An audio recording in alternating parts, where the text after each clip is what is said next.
Unaamini katika biashara? Swali ni refu kidogo. Ndio, naamini katika biashara. Inasema faida kubwa au ndogo ndogo. Kiukweli naamini katika biashara, naamini katika faida kubwa, lakini uhalisia wa biashara ni faida ndogo ndogo kwa level za biashara tunazofanya sisi, japokuwa matamanio yetu wengi ni faida kubwa kubwa, ila kwa sasa bado naamini katika faida ndogo ndogo, na inatokana vile vile na namna ambavyo nimewekeza. Ndio maana naweza nikasema hivyo. Inaendelea kuanza na mtaji mkubwa au humble beginning? Ningekuwa ninaweza kurekebisha hapo nyuma, nilitamani nianze na mtaji mkubwa. Manuniko yangu mengi yamekuwa kuwa na humble beginning. Lakini ukiniambia ni mshauri mtu sasa hivi, kwa sababu vile vile sijafika level ya kushauri sana, ila at least nina miaka kama 4-5 ndani ya biashara, naweza nikashauri humble beginning. Humble beginning inakufundisha vitu vingi. Unakuwa umeanza kwa ugumu kidogo, siku itakapotokea urahisi inakuwa ni rahisi kuweza kuendelea na hiyo biashara.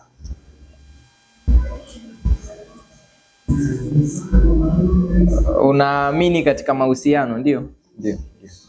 Swali ni jepesi. Naamini katika mahusiano. Watu wanapaswa wawe na watu.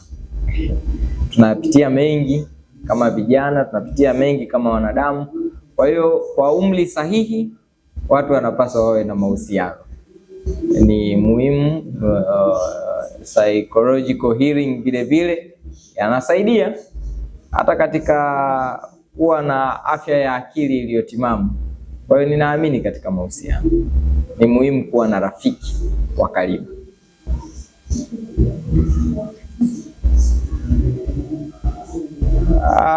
The motivation story ambayo watu hawawezi kukuamini ukisimulia kuhusu biashara yako.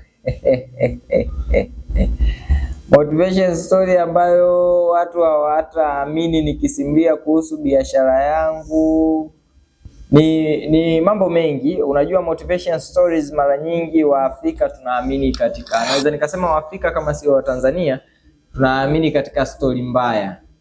Tunaamini katika zile stories za kuumiza, zile stories za kusikitisha. Na kweli kiuhalisia hata wewe hapo siwezi nikakumotivate kwa story nzuri.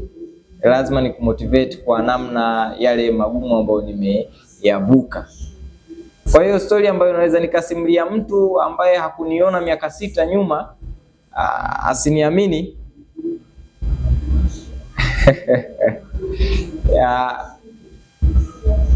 Nimewahi kukosa shilingi 25,000 ya kununua kifaa kwa ajili ya kufanya printing mwaka 2020. Nikikumbuka tu mpaka leo naona yes, na kuna utofauti sasa hivi. Naona kweli naweza nikamwambia mtu kuhusiana na humble beginning akanielewa. Nikiwa namuelezea mtu namna ya kwamba humble beginning ni nzuri au inawezekana kuwa na humble beginning, mtu anaweza akanielewa kama akitulia, ya kwamba 25,000 ilinikosa kabisa, na sio ndani ya siku moja, ilinikosa karibia mwezi mzima, ilishindikana kununua kile kifaa. Kwa hiyo nadhani kwa hiyo story mtu ambaye anaanza humble beginning anaweza kidogo akanielewa. Ambaye ni muelewa, ambaye sio muelewa kama swali lako ndio hata niamini. Unaiona wapi Tanzania 10 years to come? Yes, naiona pazuri. Miaka 10 inayokuja nikijaribu kuangalia naiona pazuri. Sababu kubwa ya mimi kuiona pazuri ni kwa sababu ya utandawazi unakuwa, watu wanakuwa well informed, watu wanakuwa na taarifa nyingi, na tukumbuke taifa ni watu. Kwa kadri watu wa nchi fulani wanavyoendelea kupata elimu, kupata utandawazi ukawa kwa wote, inasaidia kuipeleka taifa mbele. Kwa hiyo naiona Tanzania pazuri kwa sababu kundi la watu wenye elimu linaongezeka, level ya illiteracy inapungua. Lakini vile vile globalization inapelekea tunajifunza vitu vingi kutoka kwenye mataifa yaliyoendelea. Kwa hiyo naiona pazuri. Unapenda mchezo gani? Napenda football. Napenda football. Hiyo ni kama chakula. Napenda football kuliko kula. Napenda football kuliko kula. Yamekuwa maisha yangu. Na naweza nikasema 80% ya maisha yangu imetawaliwa na maisha ya football, mpira wa miguu. Kwa hiyo asilimia kubwa ya sehemu ya maisha yangu inahusisha mpira wa miguu, na kweli ninaupenda. Napenda sana football. Na ninatamani watu wote. Kuna wakati huwa na washangaa watu wasiopenda football.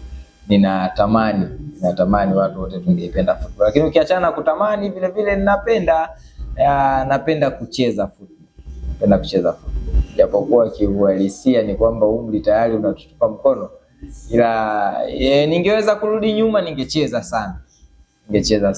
Ila elimu ya Tanzania kidogo na mpira kidogo vinabana. Ni ngumu sana mtu kufocus tu na mpira na wakati ukiwa masomoni. Kwa kidogo inapelekea ugumu kwenye kuendeleza vipaji vya football. Mchezaji wako pendwa? Cristiano. Hayo ni maswali. Hilo ni moja kati ya maswali mepesi nimeyashika leo. Cristiano Ronaldo. Naweza nikasema ni moja kati ya wachezaji ambao ninavutiwa sana tangu niko mdogo mpaka sasa nikiwaona. Kiufupi napenda kila kitu ambacho yule bwana anafanya. Cha kwanza, namna amekuwa akicheza amenivutia sana. Namuongelea Cristiano Ronaldo ambaye tunamzungumzia akiwa akicheza Manchester United kabla hajaenda Real Madrid. Nimebahatika kuangalia baadhi ya game. Yule alikuwa prime Ronaldo.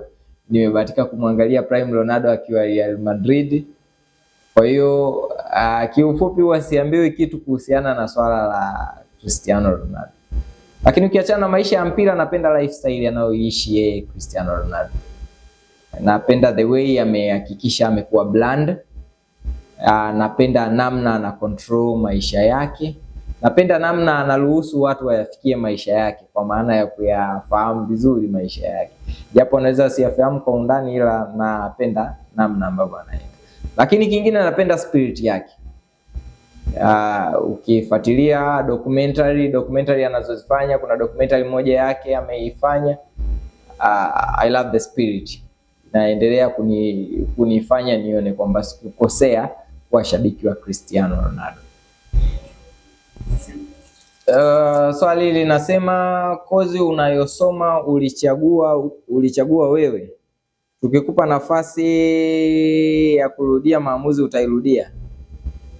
Kozi nilosoma kiufupi nilichagua kwa sababu nilikuwa ninataka kuja university, lakini nimechaguliwa kuja university selection ya 3.